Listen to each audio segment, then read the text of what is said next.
Good morning, ma'am. Good morning, everyone. So my topic for today it's all about sustainable development.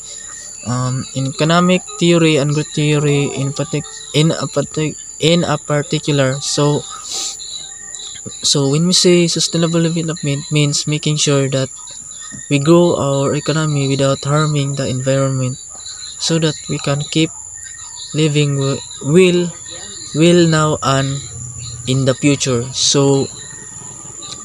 The challenges posed by the Club of Rome led to emerge of natural resources economics on the basis some prior work.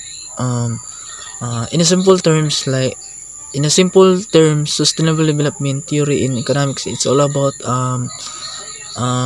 growing the economy in a way that doesn't harm the environment or future generation. It's all about finding ways to prosper while also taking care of the planet and people, to take care the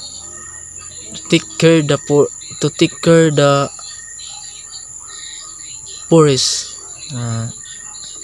So the starting signal was given by recognized neoclassical growth theories in a simple edition of the Review Economic Studies in 1974. A special edition of the Review Economic Studies in 1974, like I was important for neoclassical growth theory. It showcased key ideas like the solo growth model, which explained by the how factors like technology and capital accumulation drive long-term economic growth. Sa 1974 is dito nasugdan ang pagkuan sa studies sa technology o ana sila is unsaon daw pag-manage sa technology nga mas mo na sunod nga generation na mas mo lambo daw og mas mo high-tech na ba ana ba. So the aim of this joint effort was to disprove the pessimistic thesis of the Club of Rome within the context of a neoclassical growth model supplemented by a non-renewable factor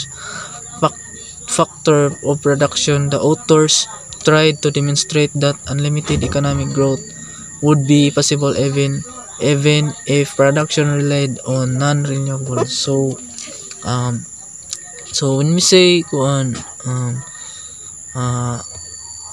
unlimited economic growth is that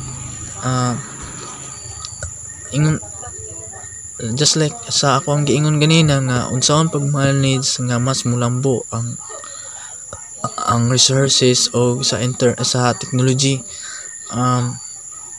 Ingon pa diri is the Club of Rome published a report called The Limits to Growth in 1972, which word about using up Earth's resources how to fast ana ba. Saan daw pagkuan nga mas mo improve o mas padali. This got people thinking more about how to manage resources sustainably of natural resources economic, just like a wake up call to take care of our planet ana ba while growing economy.